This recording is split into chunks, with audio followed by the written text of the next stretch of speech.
Hi, it's Alaska Granny. Let's talk about some prepping priorities. What are some prepping supplies that are just basics, that are easy, you want to have a stockpile of to make sure that no matter what the day brings, you can take care of yourself and your family?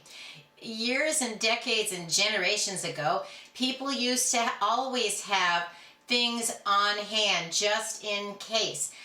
Farmers used to grow crops for the year, and those foods would go into the cellars, the pantries. They would have that food. And even when I was a child, people didn't go to the store all the time. You went maybe once a month, you did a big shopping excursion, and then you made do in between. You might pick up some fresh milk, vegetables, a loaf of bread, but you didn't do any major shopping in between that one big stockpile that you had for a long time. When I was a child, you didn't go out to restaurants. That was a special occasion. And now we look at, there's a drive-through on nearly every corner. And some people run to the store every single day. So we've gone from just in case to just in time. The stores have just a few days worth of food. So then we've seen during some of these emergencies, suddenly the shelves are bare. If there's any complication, any glitch in the supply chain, those foods are rapidly out of stock. If a storm is coming and you have advance notice, maybe a hurricane, everybody rushes to the store to stock up at the last minute. And we don't have to live that way. That's kind of living in fear. We don't want to go from just in case to just in time to now we're out of time. That's why we're preppers. We want to have the things so that we're never out of time. We can figure out we have the things we need. We can provide the meals and supplies our family relies on. Prepping is lifestyle insurance. We can continue to live our regular life and then deal with the emergency situation that's at hand. Then the situation doesn't become, oh my gosh, I don't even have anything for dinner. I don't have any gas in the car. I don't even have an extra dollar bill in my wallet, because we prepare that there will be challenges, there will be emergencies, there will be things and events that are outside of our control that we want to be prepared to keep life running smoothly. So the first thing you should make sure that you have on hand are foods that are easy to eat, tear open and eat, no cooking at all. You can find simple pouch meals that are already prepared. Things like beans and rice, they're just plain. You could squeeze them open onto a plate and they're ready to eat. You can find all kinds of ready to eat actual meals, little meals in a cup, meals in a bag. This is just an example of some items that I have on hand that are already prepared. I also like to keep a supply of granola bars, snack bars, things like that, cans of nuts, peanut butter, crackers. Think about the foods that you want to reach and grab for when you're hungry, you don't want to cook, maybe you're just out of energy and you want to have those kinds of foods on hand in your pantry. They're easy to grab and eat. If you have an emergency and you have to bug out, you can have some of those foods in your bug out bag. You can have a few of them stashed in your car. You can even have them with your camping gear. And then if you decide we're going to go camping, go on a picnic, you have some foods prepared. It doesn't have to be an emergency. It doesn't have to be a disaster. It can just make every day pleasant and enjoyable because you have something to eat. Next, you want to have easy to prepare foods. You can find packages of, say, Knorr noodle mixes, rice mixes, Idahoan instant mashed potatoes, foods that require almost no preparation, boxes of macaroni and cheese. There are lots of foods that just require a little bit of cooking so that you can have a meal on the table. Then you can think about all the different kinds of canned foods, beef stew, different kinds of soups. Look for cans of simple beans, tomatoes, cans of fruits and vegetables. Have a supply of those because they're simple to open. They're already mostly prepared. You can heat them up, mix them together, turn them into an exciting meal, or just at least dinner. Remember, every meal you eat isn't going to be the best you ever had, but if you can open a few packages, get dinner on the table, everybody gets fed, and then you can go on with your life. Whether it's just because you're stressed out or you just are in an actual emergency situation. Next, think about the longest lasting foods, because say you're in an emergency, a storm zone, a power outage. you're not going to want to, or maybe even be able to, open up buckets of rice and beans because you may not have the power, the running water, to be able to prepare those foods. They take a long time to cook, but you want to have the longest lasting foods.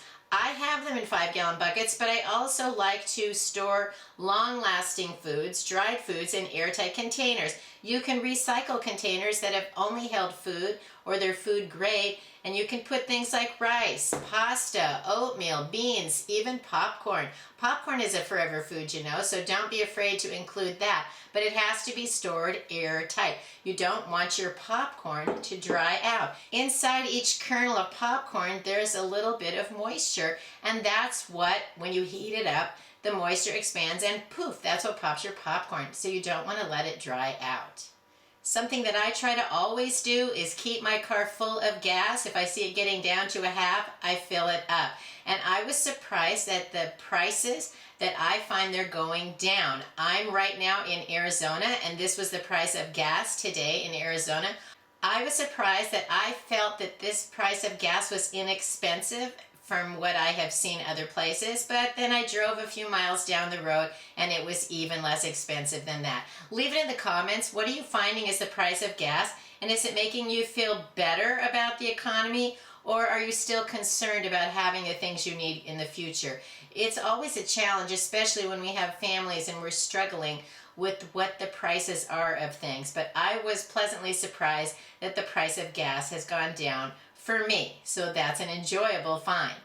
Next, you want to make sure that you have plenty of stored water. You need water for drinking. You need water for cooking some of your things, washing up the dishes, keeping yourself clean, brushing your teeth, even using some of that water to clean your body so that you can get to work if you need to and your water stopped running. There's all kinds of challenges that can happen, and if we look at some of the real challenges that people have had where they've had hurricanes and terrible storms, some of the people have not had their power or their water restored for weeks at a time. So that is something we hope that we never have to face, but it could be. So you want to have plenty of water. You can buy bottled water, bring it home 1 bottle at a time, 1 gallon at a time, or you can even buy a large container and fill that up so that you have a lot more water on hand.